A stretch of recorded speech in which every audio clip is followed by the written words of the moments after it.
রাজধানীর পল্লবীতে দ্বিতীয় শ্রেণীর শিশু শিক্ষার্থী রামিসা আক্তারকে ধর্ষণের পর নৃশংসভাবে হত্যার আলোচিত মামলার প্রধান আসামি সোহেল রানা ও তার স্ত্রী স্বপ্না আক্তারকে মৃত্যুদণ্ড দিয়েছে আদালত। দেশের বিচারিক ইতিহাসে নজিরবিহীন এক দৃষ্টান্ত স্থাপন করে মাত্র ১৯ দিনের মাথায় ঘোষণা হলো শিশু রামিসা হত্যা মামলার রায়।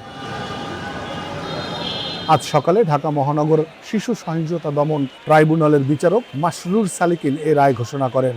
রায়ে ২ আসামির ফাঁসির আদেশের পাশাপাশি প্রধান আসামি সোহেল রানাকে ৫ লাখ এবং তার স্ত্রী স্বপ্নাকে ২ লাখ টাকা অর্থদণ্ড প্রদান করা হয়। বিচারক তার পর্যবেক্ষণে বলেন, আসামিদের এই অপরাধ কোনোভাবেই সংশোধনযোগ্য নয়। এর আগে গত ৪ জুন মামলাটির যুক্তিতর্কের শুনানি শেষে রায় ঘোষণার দিন ঠিক করে ট্রাইব্যুনাল। রায় ঘোষণার আগে আসামি সোহেল রানা ও তার স্ত্রীকে কারাগার থেকে আদালতে হাজির করা হয় এবং রায় ঘোষণার পর তাদের সাজা পরোয়ানা দিয়ে কারাগারে পাঠানো হয়। এই রায় যখন বাস্তবায়ন হবে তখন আমি ১০০% সন্তুষ্ট হব।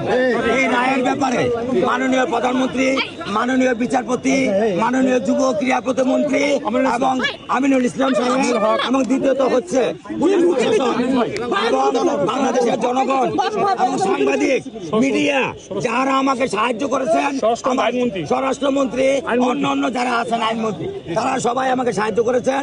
গত ১৯ মে পল্লবীর মিল্লাত ক্যাম্প এলাকায় নিজ ফ্ল্যাটে ৮ বছরের রামিসাকে ধর্ষণের পর নৃশংসভাবে হত্যা করে প্রতিবেশী সোহেল রানা। আর এই অপরাধ লুকাতে এবং স্বামীকে পালিয়ে যেতে সরাসরি সহায়তা করেন স্ত্রী স্বপ্না আক্তার। ঘটনার পরপরই দেশজুড়ে তীব্র ক্ষোভ ও নিন্দার ঝড় ওঠে। ঘটনার মাত্র ৪ দিনের মাথায় চার্জশিট দাখিল, ১ জুন অভিযোগ গঠনের পর মাত্র ৬ কার্যদিবসের মধ্যে সাক্ষ্য ও যুক্তিতর্ক শেষে আজ এই ঐতিহাসিক রায় এলো। দ্রুততম সময়ে এমন রায়কে বিচারিক ব্যবস্থার এক বড় মাইলফলক হিসেবে দেখছেন সংশ্লিষ্টরা।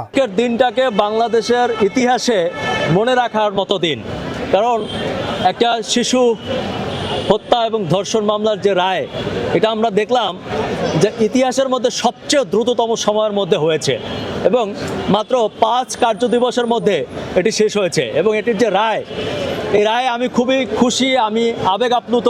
ভবিষ্যতে আর যাতে কোনো রামিসাকে এমন নির্মমতার শিকার হতে না হয়, তার জন্য রাষ্ট্র কঠোর ব্যবস্থা গ্রহণ করবেন, এমনটাই প্রত্যাশা সকলের। Desk report, next Bangladesh 24।